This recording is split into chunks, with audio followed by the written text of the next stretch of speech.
Assalamu alaikum warahmatullahi wabarakatuh. Thank you so much for this introduction, Dr. Mansoor. And it's really a pleasure to be here in Al Faisal. I know I shouldn't be the one inviting you people here because you are the people who are from this place. I have a connection with this university. My son is in the medical school here, first year. So any profs here, please, we can probably take this offline later on. What we have in the next 3 days, the first day we have an introduction to complexity, and we would want to just introduce this to you. And before we give you an introduction of what the science is or what the field is, we have to justify ourselves how we became or how we came into this field. You must be wondering now, what are these two lawyers who, for all you know, who are these two lawyers to be talking about complexity? So just to give the backstory on that, we worked on the health sector transformation program, both of us together. We were a part of creating the strategy. We also worked on the unified health law, which was a set of laws together to push the transformation forward.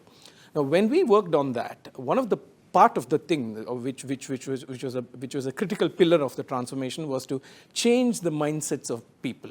The mindset that you had, the mindset you needed to look at implementing the vision, that had to be something which was different from what we already had. And we did quite a lot of work. We had weekly sessions on strategy. We had weekly sessions on understanding systems, complex systems, and health system, as you all know better than us, it is a complex system. And we got into it, we studied it, and as you would have heard from Dr. Mansoor, he proceeded further. He found out the experts in the field and out of his own personal interest. And this is how we came into the field. There is quite a lot. We are just going to show you probably just one aspect of what complexity is.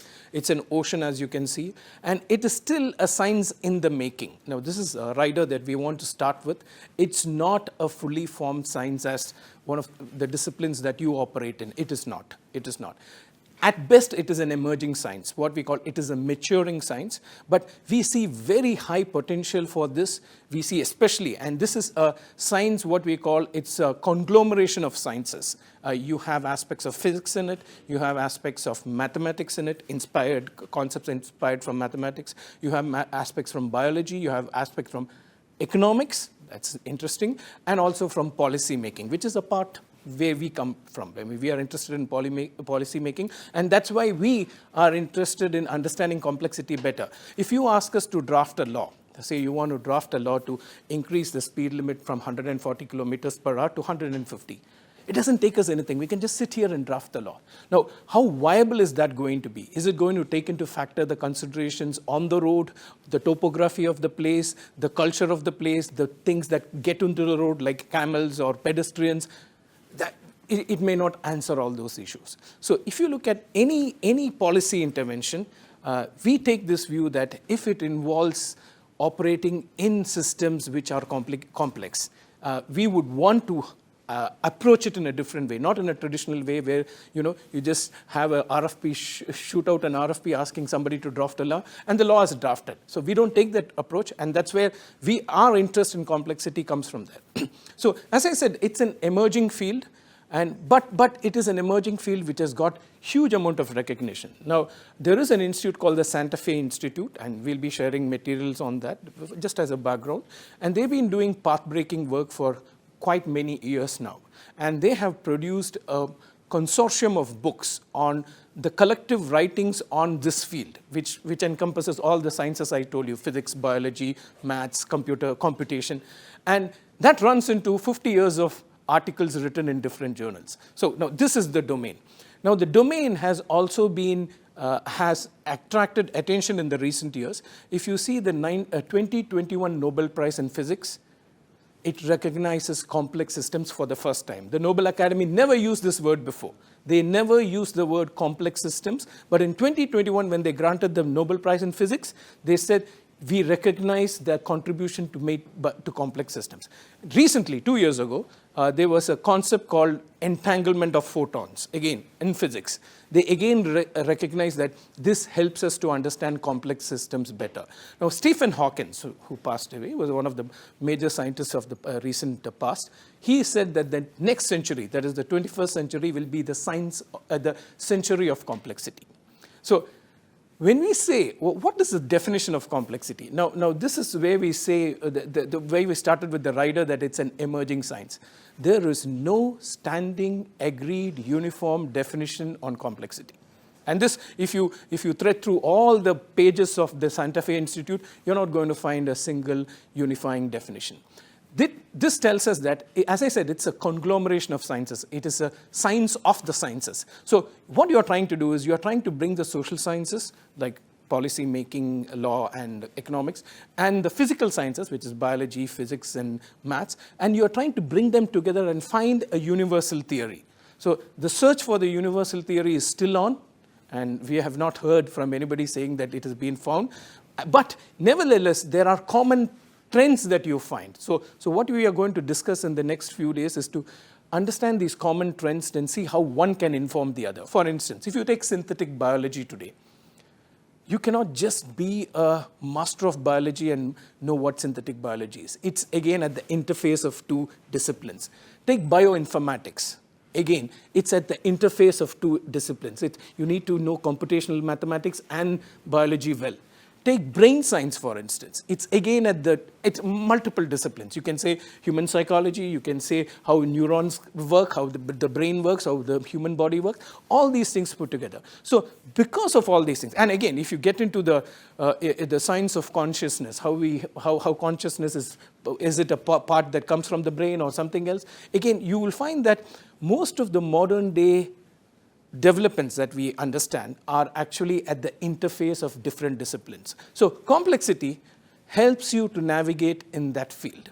So if you understand your work as extending beyond your domain, if you understand it as something that has aspects from other domain, complexity science is going to be really helpful for you because you will understand this in a much better way. I mean, normally if you ask any physician what causes obesity, you have come a whole list of causes on what causes obesity. But you will see as a part of our presentation that sometime back, NHS engaged with a study with more than 1,000 researchers. And they came up with their own understanding on causes for obesity. And you will see that. And you will understand why certain things are complex than and it just goes beyond our traditional understanding of things. Now, with that, it is an emerging field, and we do not say that the field is like what is printed in your textbooks, the fields that we already understand. And with that rider, we would like to just give you an introduction to the field. So we call it 101 in the sense that, and there are multiple courses now launched in various universities on complexity. So you will know that if you just do your basic search, you will find that this is a field that is being formed. Why is it important for us? It is important for us because it is one of the only disciplines that we currently know which factors learnings from other disciplines and tries to bring them together with a unifying theme. So this is why it is important for us. So if you are into treating people or into public policy or into economics, any of these fields, you're going to find that you will have interventions from other fields, and this domain helps you to navigate that in a better way. What you just saw is a phenomenon called murmuration of starlings. And starlings, you would have seen this. I mean, they form particular patterns. Until recently, you would have heard them say that they felt, or people earlier believed that their birds were communicating through telepathy. You would have heard that in the background. They felt that birds were communicating through telepathy, but it took a host of biologists and computer scientists to figure out what was happening here. And thanks to complexity science, we now have an answer of why murmuration happens.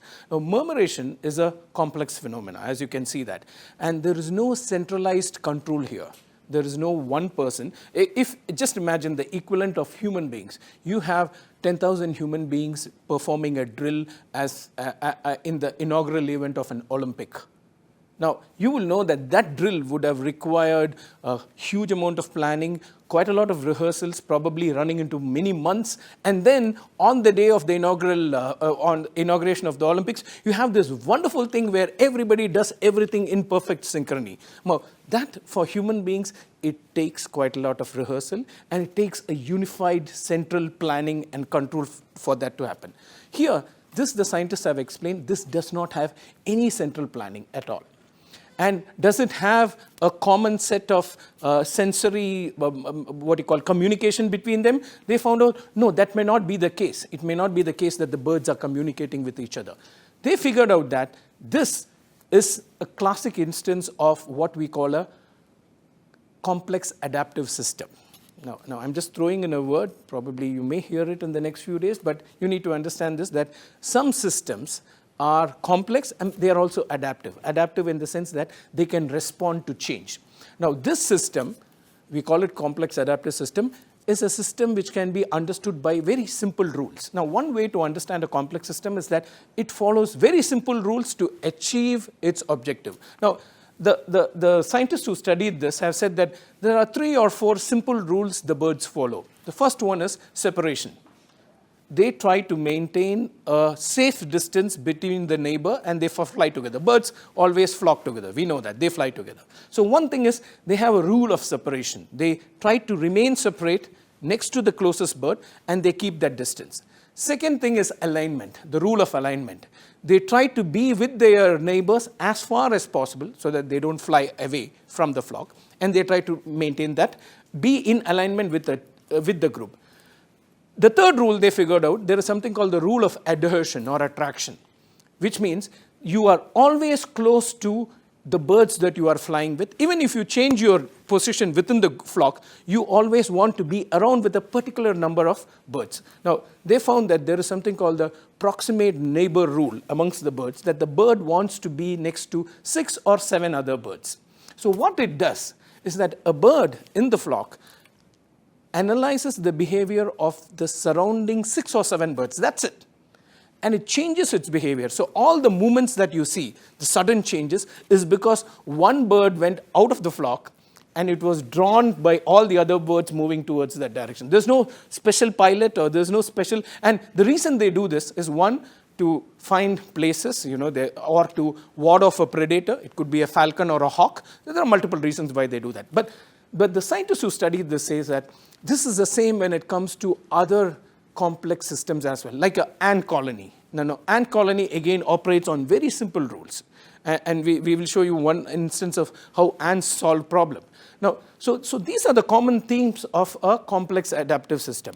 Now, complex adaptive systems, again, as I said, it is a new domain where we try to understand how systems which are decentralized, where we don't find a common leader or a common control, and where there is enough autonomy for the participants to operate. How do these systems operate? Now, one explanation that you can find is in a definition of a complex adaptive system. We don't have a definition for complexity, but thankfully the scholars in the field have agreed on a definition for a complex adaptive system. Now, this is from the book Complexity, A Guided Tour. Highly recommended reading if you have the time. And it's an introduction to the field itself. It was written way back in 2009, but still it holds good. Now, you can define a complex adaptive system as a system. It's a system, which means there are players within the system and there are connection between the players, in which large networks of components, and let me just do this, in which large network of components, so there are many components within the system with no central control. So this is what, I mean, whenever you look at an institution like this, you immediately say that, no, there is a central control. There is a dean and there is a person, there is a board which the dean reports to the board. But these systems don't have a central control, and there are simple rules of operation which gives rise to complex collective behavior. So the collective behavior that results out of these systems is complex, and they have a means of sophisticated information processing. Sometimes we don't understand it, we call it telepathy or something else, but there is a complex, sophisticated information processing, and they learn by adaptation or by what we call by evolution. They learn through evolution. Now, these systems, if you look at it from a systemic viewpoint, then there is a network of agents with a large number, a network of components. It is decentralized. There are simple rules. There is emergence. Emergence is something new coming out of it which was not expected. We did not expect that to happen. There is intelligence or knowledge. You can call it collective intelligence. You would have heard that there is some kind of a collective intelligence amongst the birds, though we are not able to explain what that is. And there is adaptation to change. Now, a system which exhibits non-trivial, emergent, and self-organizing behavior is called a complex adaptive system. Now these two words are important. Non-trivial, emergent. Emergent is when you put the parts of the system, you never expect emergence, or you never expect the behavior that comes out of it. And the behavior is self-organizing. Self-organizing in the sense that there is no need to control it any further. It can take care of it can take care of itself on its own. Now, if you look at the ingredients of a complex adaptive system, now as I said, there are simple rules to it. Now, simple rules you can explain it also by in complex adaptive systems involving human beings, like a large group of human beings assembling at a place, say in millions of people assembling at a place. They can communicate with themselves. They can completely arrange themselves with a set of simple rules. For instance, whenever you take your car into a roundabout, and in the roundabout at any point there are hundreds of different cars coming into the roundabout, and cars enter in and exit it, and you will see that there is very little accidents in the roundabout. Whereas if you look at an intersection with four roads coming and intersecting, the number of they physically found this out through experimentation, that there are more accidents caused in an intersection where there are signals than in a roundabout. Now, the roundabout, actually we all behave in a roundabout without knowing the rules of it. We enter the roundabout, we just exit it. We just know that you have to give way to the person on the right, and we just know that you have to merge in slowly and merge out slowly. Very simple rules, though we are not taught. Nobody teaches us that when you get into a roundabout, what you need to do, we don't know, but we intuitively do it, and it's much safer for us. So we also, just like these complex adaptive systems, we also have certain ways in which we could negotiate without even knowing the details of it. Now, there are feedback loops. Feedback loops essentially means that you get information on what has happened, and if the feedback loop is close to you, then you can react to much quickly. So these systems have a mechanism for sending information on what has happened. Attractors and boundaries. Now these are Mike. Completely, just take that. They have, though there are no strict rules to be followed, they have some attractors and boundaries. You can call them enablers and detractors. Now, what these things do is, like, for instance, in a roundabout, the speed limit in the roundabout could be your attractor, or to say that, or the fact that you should not cut across without indicating which way you are going could be another attractor. So you have some attractors and boundaries which will regulate your behavior. Control is distributed in the sense that you saw in the murmuration, any bird can go across and it can change the pathway of the entire murmur. So control is distributed, which translates that there's no centralized leadership. Almost every person is in a position of leadership, but they are semi-autonomous. They have autonomy, but it's a limited autonomy. Then there is an emergence of new behavior. And this is a classic for a complex adaptive system. The new behavior emerges from their system. Then the most important thing is what we call non-linearity. Now, we understand linearity. All of us understand linearity in the sense that 2 + 2 is 4. That's linear. Now, the classic instance of linearity is if you take a set of rabbits, and hypothetically, if you say that these rabbits have been left to breed on their own, at the end of 1 year, hypothetically, you can calculate how many rabbits you will have. Assume that they breed every few months, and after 4 cycles, they die, for instance. So you will get a rough calculation on how many rabbits will be left with you at the end of a year. Now, this is what we call a linear progression based on the time gestation time and how long their lifespan is. You can come to a calculation. Non-linearity is you take 20 rabbits and you leave 10 of them in one island and 10 of them in another island. At the end of 1 year, will both the islands have the same number of rabbits? Any guess? Will they have the same number of rabbits? Huh? Maybe, but most likely no, because the initial conditions like the amount of food in the island, or the presence of a predator, or the presence of a disease which could especially affect the rabbits, all these factors could give you a non-linear result. So you could have one place where the rabbits multiply intensely, and you could have another island where you would not see the same amount of rabbits. So non-linear progression is a trait of complex adaptive systems. They progress non-linearly, which means, in other words, the cause and the effect are not immediately discernible. So normally the cause and the effect are next to each other. You can see a cross, approximate cause will cause an effect. But here the cause and the effect may be far away from each other. Now let me ask you another thing. When did the world cross 1 billion in population? You have any idea? When? Now we are in 8 billion, by the way. When did we cross 1 billion, roughly? Pardon me? Brilliant. I mean, it's somewhere in the 1800s, okay? We crossed 1 billion. When did we reach 2 billion? Which is 2 billion is not, it's doubling, okay? It's doubling. Keep it as doubling. We doubled around the 1920s. So 1800, early 1800, we were 1 billion. A rough estimate. I'm just giving you a rough estimate. Within 120 years, we doubled. When did the next doubling happen? These are all, you'll understand non-linearity excellently just by this example.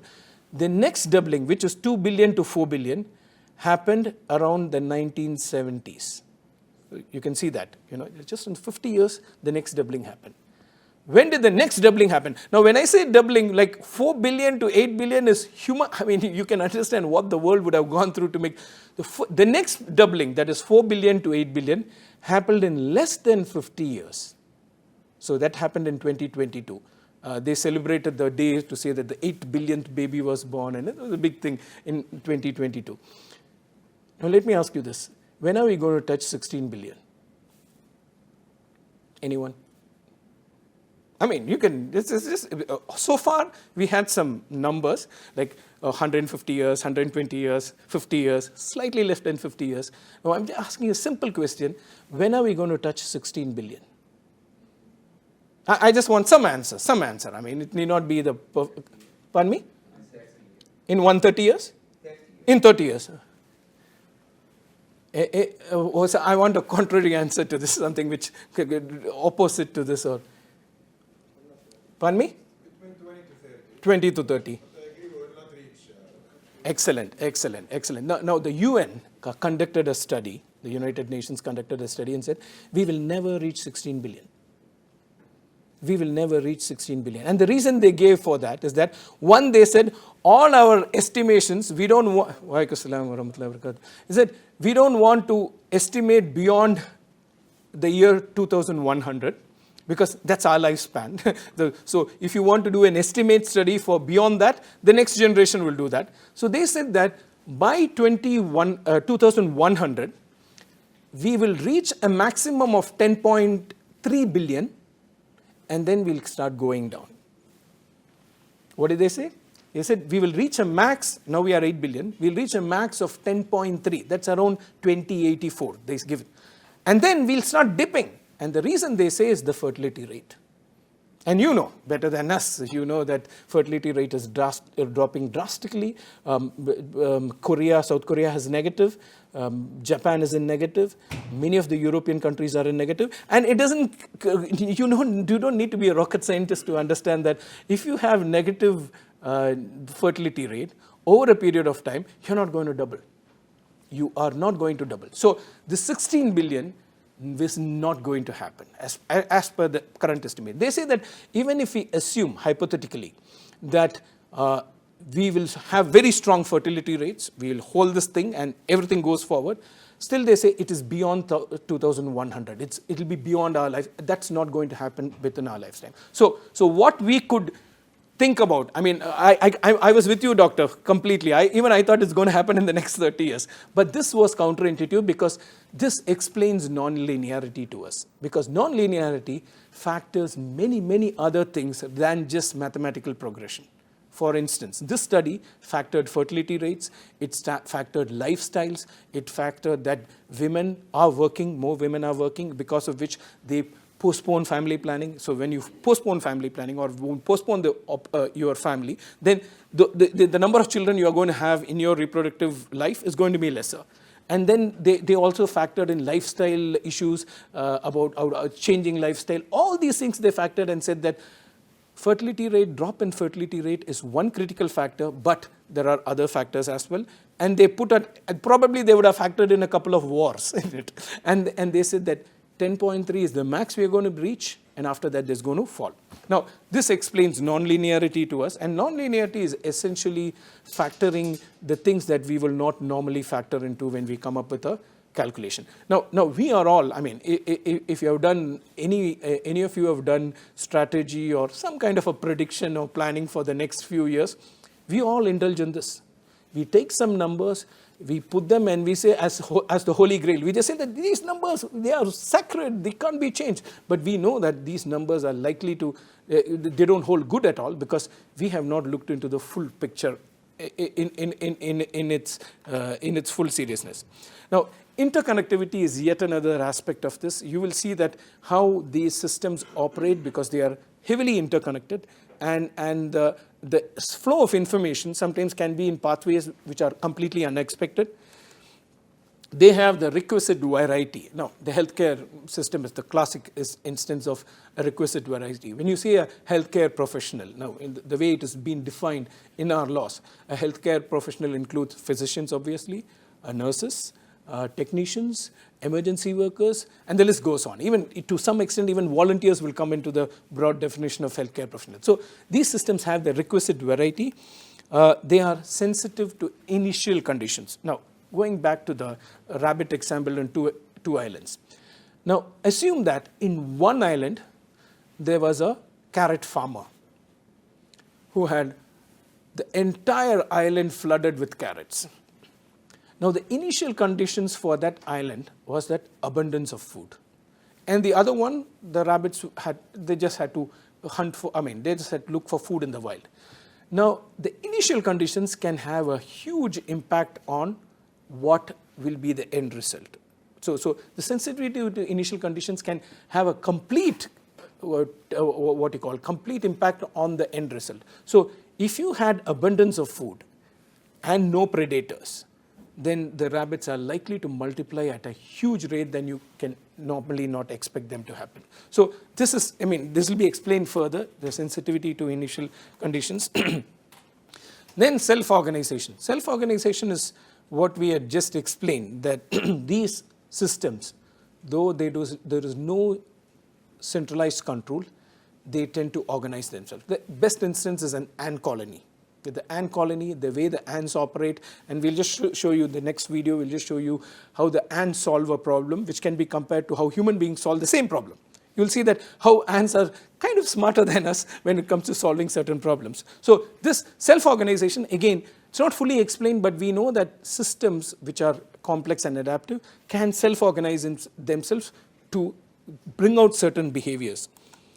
Then there's something called phase transition. Phase transition is largely, you can use the common thing like what we call a paradigm shift or something disruptive happening. Like phase transition is ice melting and becoming water, for instance. Physically, that's phase transition. But these systems can move from one phase to another. So this is a characteristic of a complex adaptive system, that they exhibit phase transition. And they are resilient, so that even if something happens, they can come up and they can still work as a system. And adaptation. Adaptation is largely evolution, if you want to use the language of biology, or susceptibility to change. If you look at the professor who conducted this study, he had used the domain of complexity. You could see that he's a complexity scholar. And he was in the quest for understanding what is this thing called collective intelligence. He said that, and if you see that the humans were wearing goggles and they were wearing masks so that they cannot communicate through facial expressions. So essentially imitating the environment in which the ants would have solved the same problem. And they found that the ants tend to have some kind of a memory of the past, which was equally shared with everybody else. So there are certain things that they are trying to understand here. Now, this is important for us to understand, because as we move into more complex arrangements, now COVID was an instance of how something which broke out way far off in China could affect the entire world, which was probably quickened by air travel and other things. But you also found that, we could also find solutions quickly together. You know that Moderna, which developed one of the early vaccines for it, they didn't even get the sample of the virus. The DNA was shared with them from China. Within 48 hours, they were able to come up with the model for their vaccine within 48 hours. So there have been cooperations, but you will also see that the world has changed from what we had initially understood about it, and you will find that there are many things in our life for which there is no straightforward solution. Now, you ask any nutritionist what causes obesity. They are going to tell you that, you can just cut the carbs and sugars and, you'll be fine. Sometimes it's running in the family, but, take 10,000 steps. You'll find this whole lot of systems and diets and other things that is offered as a solution to obesity. And obesity still persists. And if you see that obesity was not there before World War I, in the sense it is there now. Now it's almost an epidemic, but it was not there. Because we know that during the 2 world wars, people had to stand in the line, the food was rationed, and so many other things. We don't have this abundance that we have. So NHS was intrigued by this, and NHS conducted a study with more than 1,000 researchers in it, and they said that the conclusion was, they said that obesity is a complex issue, and there are many factors that affect obesity. So the study, I'll just present the study to you. This is what they came up with. They understood that there are some feedback loops, that some of them are positive loops, some of them are negative loops. Positive loops are the straight lines, then negative loops are the dotted lines. So positive loop is one which increases, the more of it you have, the more of it. The negative loops is a kind of something that is less restrictive. Now, importance of physical need. Now, we eat because there's a need for a physical need.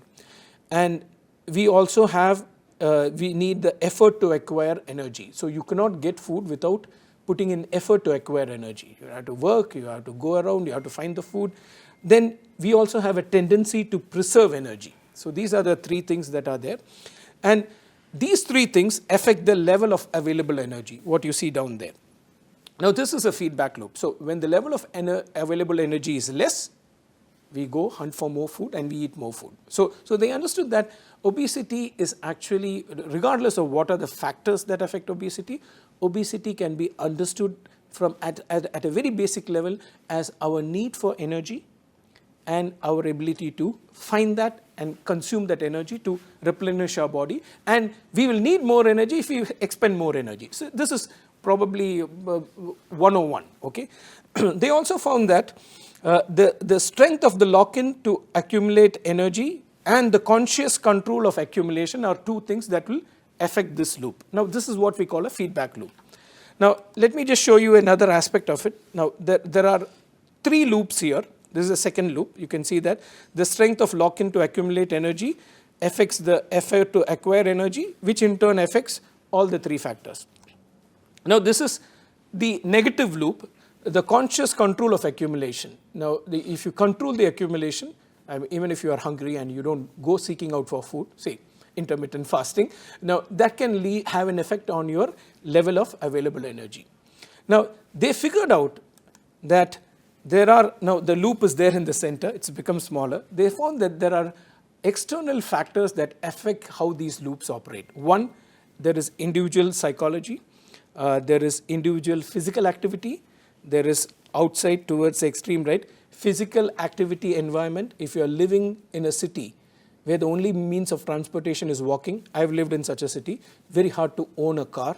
I'm talking about Cambridge. It's very hard. Only the professors have cars there because the parking is so high. Students, unless you are really extremely rich, it's very hard to park the car there. So you essentially walk or cycle. And some of the Cambridge colleges are like Girton. It is really, really far off. So the guys with Girton, we used to teach them that they have very strong legs because they are either biking their way to classes or they are walking. So physical activity, the environment in which you are you may expend more energy because of the physical activity. Physiology, then food consumption, and next to food consumption is food production. And then you have social psychology. Now, they found out that food production, the way in which you produce food, has an effect on obesity. Now, how many of you in this room can cook? Okay, there are a few people who can cook. Yeah. Now cooking, they figured out that if you cook food, then your possibility of consuming food which is under your control is higher, and you have a lower, this is the detail of the study, you have a lower incidence of obesity. And it's one of the findings. And now how proximate is that? Food production is far away from the chain, but they said that the kind of food production you engage in, which is cooking your own food, has an impact on obesity. Now the final map looks something like this. Now these are you have to see a high resolution picture to really understand this, but it's very easy. You can just go to Foresight NHS study on Google, you will find this. Now they said that this is the way in which various factors, I just gave you one factor. If you know cooking and if you know how to buy food, then your incidence of obesity comes down. Now, like this, there are multiple factors. Many of them are completely interconnected. As I said, if you live in a city which has got nice weather and you can walk to work, chances are obesity is low in those cities, chances. So they factored all these things and said that now this is how obesity needs to be understood in the modern age. So normally, as I said, if you walk into a nutritionist's office, they are going to say that, oh, cut down the carbs and the sugars and increase walking, you'll be fine, you'll come out of this. Unfortunately, that's not the solution, and this is something which is again, this is understood from the lens of complexity science. In fact, the people who were participated in this study and the people who wrote about the study say that if you understand, and NHS regards obesity as a complex issue. Now this is just a 101 kind of an introduction to it, but the real introduction will come in when Dave Snowden walks in tomorrow, and you'll have 2 days with him. And this is just what we wanted to give you as a primer.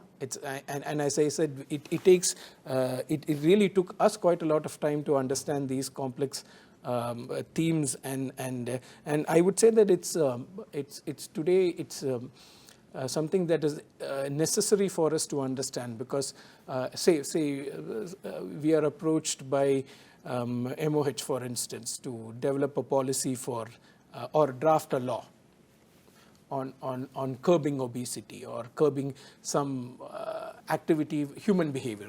Laws are largely to regulate human behavior. We would be foolish to jump into it and say that, oh, we can draft it, come on, and have a draft ready at the end of 1 or 2 months. The world, unfortunately, is not such a place where we can take these liberties. And this is just a broad view on it. Probably we'll open the flow for discussion. If there is something where we can throw more light on, we'll be more than happy to do that. I have a quick question, Dr. Feroz. About a little bit about why. why this topic is important now to know, and also from a scientific perspective, the scholars now, and we can find in the more يعني scientific figures in some fields, or you can find the top of the scholars in any field, you can find them complexity. They have complexity approach in their research. So please, can you give us some information? Very good question. Now, if you had heard this word called polycrisis, polycrisis is multiple crises coming together at the same time. You know, you have a plague, you have a war, you have food shortage, you have a famine, everything together. Now, there is enough evidence to show that we are living in a time of polycrisis. Now, it's amazing to understand this, because as we speak, there is war around us. Though there is war around us, there is also trade around us. In fact, you know that Russia got boycotted by many European countries, but all the European products are still sold in Russia. Still it's happening. So we are living in a time where it is unlike the war which we knew, wherein there is a strict separation and boycott and complete boycott. We are not in that era anymore. We are in an era where there is some amount of war happening, there is some amount of fighting happening, but there is also some amount of cooperation happening, but through different channels. Now, this is something which people have said, that we are living in a time of polycrisis, wherein you have multiple crises one after the other, and you could see the history of the world in the recent past as moving from one crisis to another. Now, this is one aspect of it. Now, the polycrisis is essentially results out of the interconnected nature of our lives. We are hugely interconnected, much more than we were ever. Now, when our lives are so interconnected, for instance, I'll just give you one instance of what happened in Egypt during the Arab Spring. You know, the price of bread shot up extremely high, which brought people out on the streets, and you know what happened later on. So when the Ukraine-Russian war happened, then that is also the wheat bowl of the world. If you didn't know that, almost 30% of the wheat comes from that region, Russia and Ukraine. It affected the wheat that normally would have gone to Egypt. And you would see, Egypt quickly passed a law saying that freezing the price of bread. They passed it. Why did they pass it? Because they didn't want bread prices to be a reason for people to come on the streets and have another issue there. So look how our lives are interconnected. Who would have thought that a remote war in some part of Europe would have affected bread prices in Egypt? Who would have thought? Now, this is all on record. You can just see that the government of Egypt passed a law saying, freezing the bread prices, saying that we will subsidize it, don't increase the bread prices, because we don't want people to come onto the streets. Now, in an coming back to the question what Dr. Mansoor had, why is this relevant? Because our lives are more interconnected than ever. We have never been in this state before. And complexity helps us to understand interconnectivity. There is no other science that explains this. There is no other domain that helps us to understand interconnectedness. Now you'll know that there is network theory, there is other aspects of it, but all come under this umbrella of complexity science, or what we call complexity. I will not call it a science. I'll just say this domain of complexity. So, for instance, you can now have. I'll give you one instance of Uber. Uber during its early days. They faced, it started in San Francisco. It was launched as a startup in San Francisco, and they faced heavy opposition from the yellow cab. You know, the taxi, medallion taxi, because you pay something like $2,000, $3,000 to get the taxi medallion. And now you have these guys who are just on an app, and they are competing with you. So the taxi medallion, who had paid the taxi drivers, they formed a union and they opposed it. So what Uber did, at the end of the ride, Uber will just pop a message on the phone saying that Uber is in danger. Please click this if you want Uber to survive. So if you clicked it, the app generated an email, because they had your email, and sent it to the congressman who was sitting on a bill whether to allow Uber or not.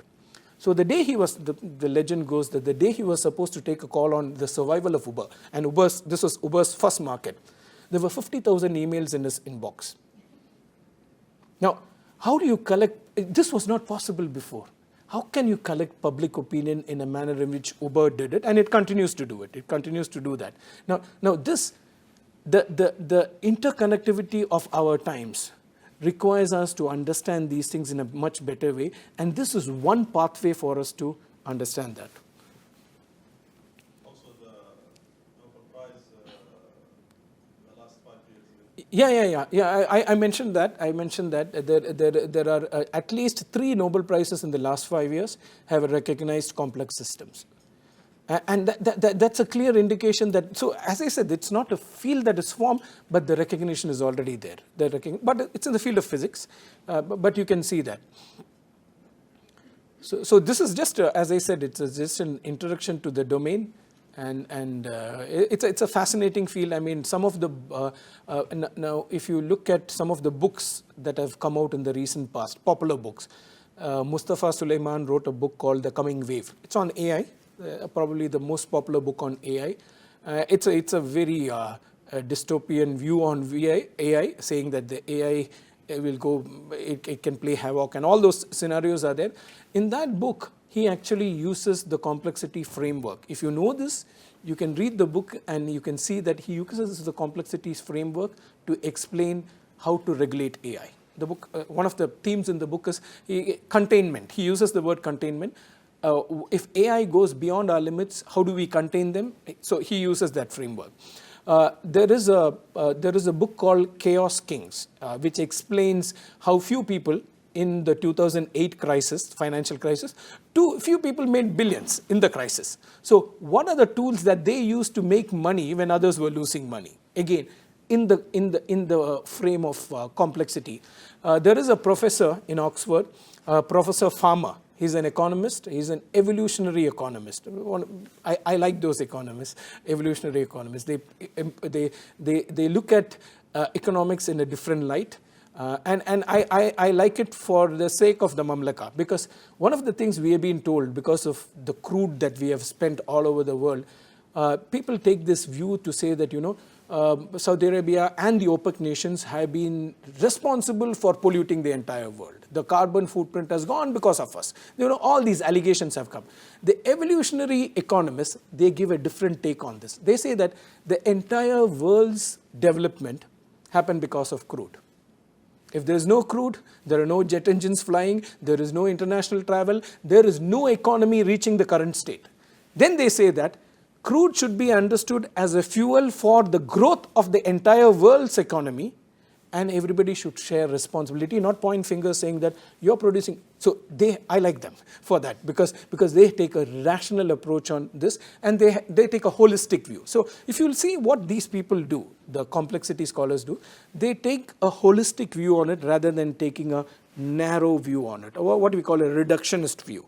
So these scholars don't take a reductionist view, they take a holistic view on it. And they also believe that the whole can be greater than the sum of its parts.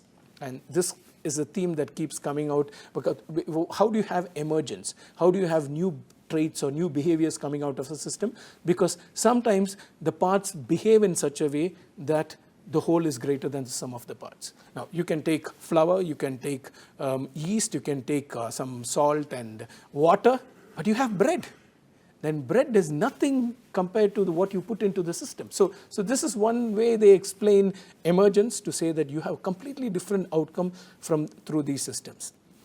Yeah. Anything else? Any share, comments, thoughts?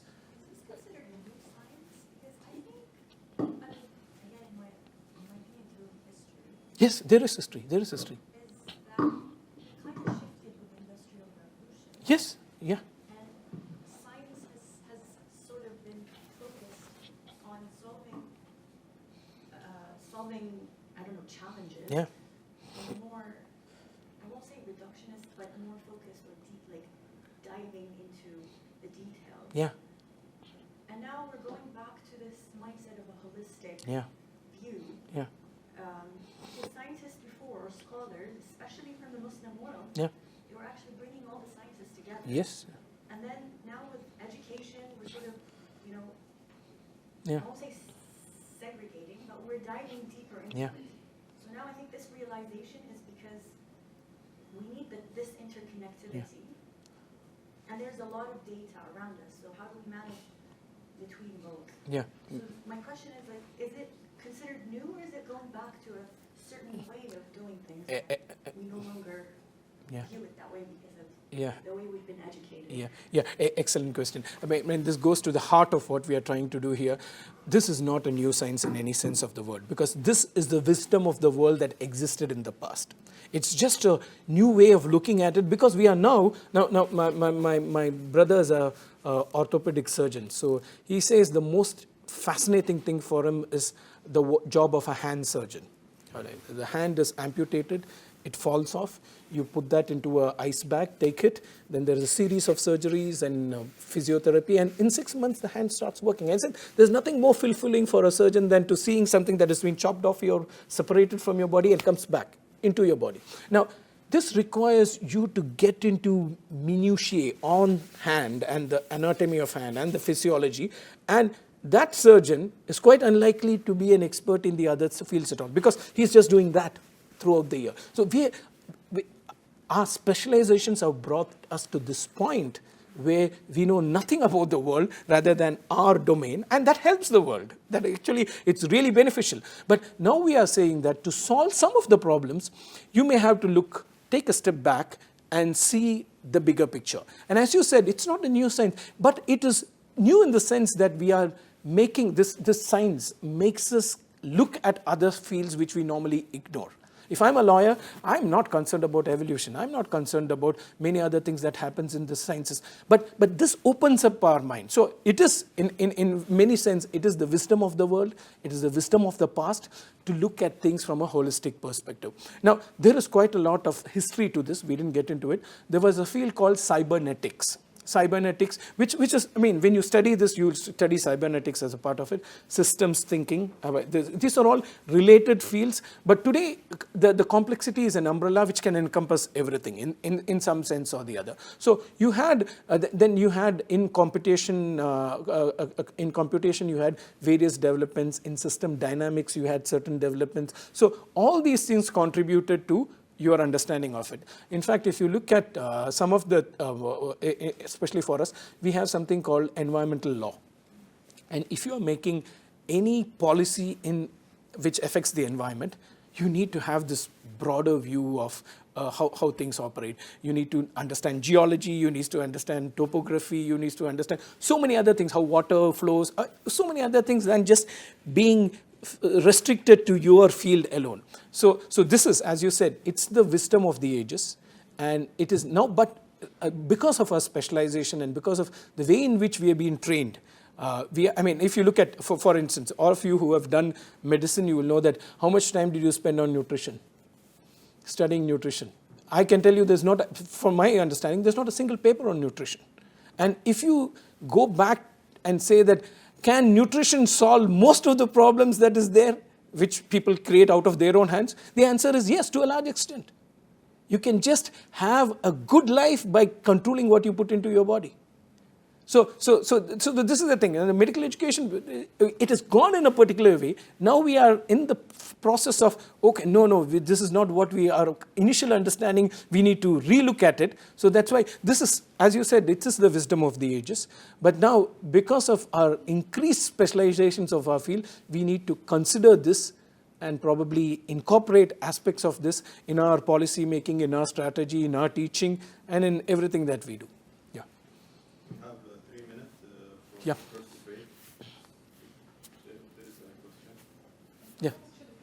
Yes, please. Thank you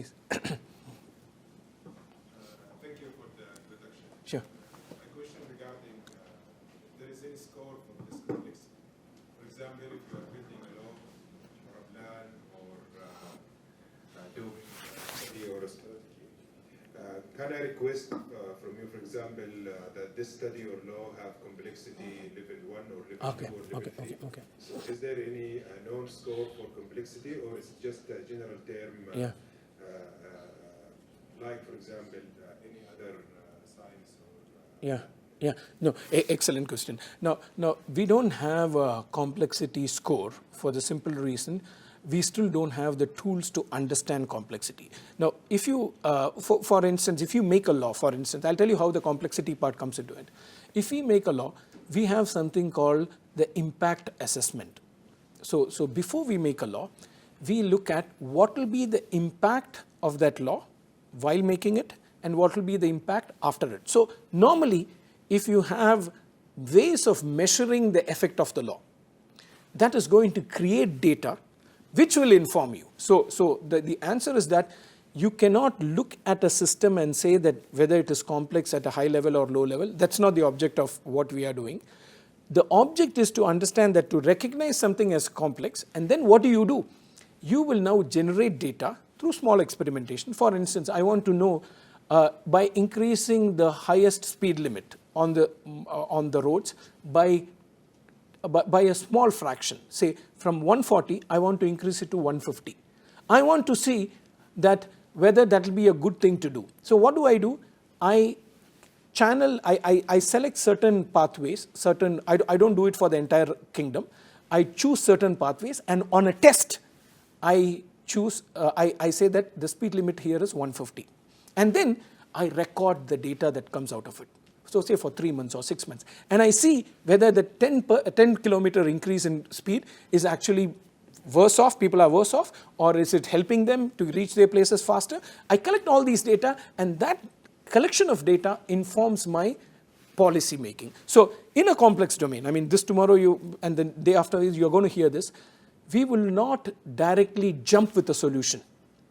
We would rather send a probe. We would rather conduct small experimentations. We would rather conduct what we call safe to fail experiments. Collect the data and then come back and say that, yes, the data informs that this is what 150 is fine, and we will now increase the speed to 150. So coming back to your question, there is no complexity score per se in this, because our objective is to respect systems as complex systems which can have which are interconnected and which can impact and which has a lot of variables. Let us put it that way. Which has a lot of variables, and we don't know which variable to tweak. So the most advisable approach in a complex domain is to conduct small experiments, get the data, then move forward. Yeah. But how you can judge how complex the law or the process? Yeah. For example, when you gave us the example of the bird and how they were flying, it was we put on the screen not less than 12 or 14 boxes. Yeah. So that was for me very complex. Mm. I was seeing this in the nutrition circle, and Yeah. I can see actually the small. Yeah. There is a higher. Very complex. So how you can judge between the process? In the other way, if we have a consulting company, Yeah. they said, okay, we are giving you an excellent study or law that's driven by complexity 5. Yeah. Is that the right way how to describe the work? No, yeah. See, we have our own take on consultancy companies, but probably we can have that later. We essentially need to understand that the world in which we are living is beyond our predictions. We have to have that humility. So essentially, if you engage a consultant, they're going to give you a set of PPTs to say that after 1 year exactly you're going to, which never happens in real life. So this is to say that it informs strategy making. Okay, I'll just quickly take a small break to tell you that the father of strategy, what we call business strategy, is a person called Bruce Henderson. Bruce Henderson is the founder of BCG, the Boston Consulting Group. He founded it in the 1960s. Now, he wrote some seminal essays comparing natural evolution to business evolution. No, natural evolution, he said that natural evolution takes a long time for changes and variations to happen, but in a business environment, you can shrink time by giving more resources. So he got inspired by biology, and he created what we call today as modern strategy. Now, if you go to BCG's website today, they have something called a booklet or a book on complex dynamic systems, wherein they recognize complexity as the norm today. Whether they are, this is the Henderson Institute, which is the think tank of BCG, which is the biggest consultancy firm. Now, they recognize the world is a complex field and you have to use the complexity tools to operate in the world, but are they passing it on to us in our work? That's a question that we need to ask them. We need to ask them. So yeah, this is a, yeah. Sure, thank you. Thank you.